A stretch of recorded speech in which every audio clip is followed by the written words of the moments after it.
আমাদের পোশাক বিষয়টা খুবই শুনতে মনে হয় যে একটা সাধারণ বিষয়, কিন্তু জানেন পোশাক আপনার সম্মান ঠিক করে দেবে। আপনার পোশাকই ঠিক করে দিবে আপনি কতটা সম্মানের ব্যক্তি। এ কথা বলছি এই কারণে যে অনেকেই হয়তো ভাবে যে যেমনই আছি পোশাক যেমনই হোক একটা হলেই হলো। আপনার পোশাক চেঞ্জ করতে হলে যে আপনার অনেক টাকা থাকতে হবে, অথবা আপনার পোশাক ভালো করতে হলে যে অনেক টাকা থাকতে হবে, সেরকমটা কিন্তু না। কারণ আপনার টাকা না থাকতে পারে, আপনার একটা পোশাক যদি খুব পরিপাটি এবং পুরনো একটা পোশাকও যদি ধৌত করে পরিষ্কার পরিচ্ছন্নভাবে রাখেন, যে কেউ যদি এটা করে তাহলে কিন্তু তার জায়গাটা সেই পোশাকটাই তৈরি করে দেয়। আর এই কথাটা যদি মিথ্যে হয় তাহলে একবার ট্রাই করে দেখেন।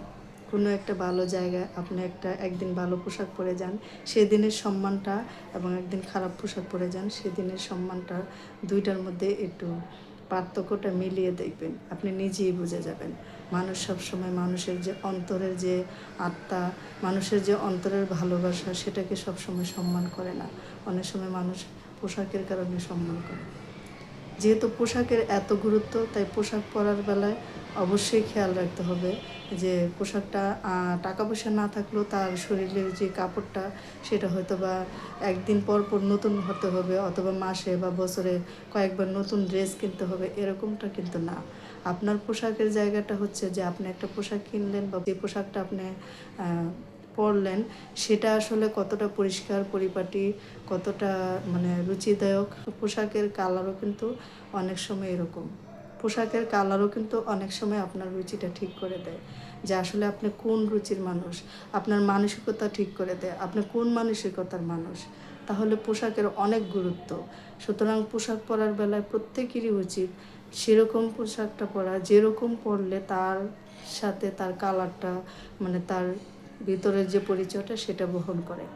একটা মানুষের পোশাকের কালার দেখেও কিন্তু একটা মানুষের ভিতরের যে মনুষ্যত্বটা সেটা কিন্তু চেনা যায়।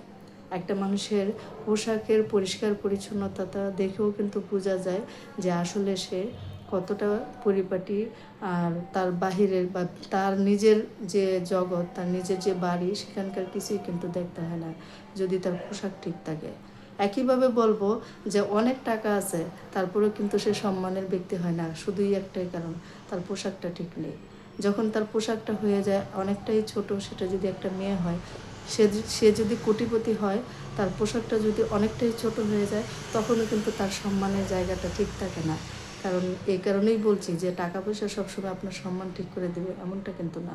পোশাক পরিচ্ছন্নতা হচ্ছে আপনার নিজের রুচি প্রকাশ করে, আপনি কোন মানুষ, কীরকম মানুষ, আপনি আসলে কেমন মানুষ, দিন শেষে আপনার পোশাকটাই আপনার ওই জায়গাটা তৈরি করিয়ে দেয়। তাই পোশাককে কখনোই এমনভাবে পরিধান করা উচিত না যেভাবে করলে মানুষ সম্মানের জায়গাটাকে ছোট করে দেয়, অথবা পোশাক পরলে টাকা পয়সা না থাকলেই যেন মানুষ বুঝে যায় যে তার টাকা পয়সা নেই। এটার সাথে কিন্তু পোশাকের কোনো সম্পর্ক নেই। আপনি যেরকম ড্রেস পরেন সেটাই পরিষ্কার পরিচ্ছন্ন করে যদি পরেন, তাহলেই দেখবেন দিন শেষে আপনার জায়গাটা ক্লিয়ার। আর পোশাকই মানুষের সম্মান অনেক জায়গায় বাড়িয়ে দেয়। তাই পোশাক পরার ক্ষেত্রে সচেতন থাকাটাই বুদ্ধিমানের কাজ।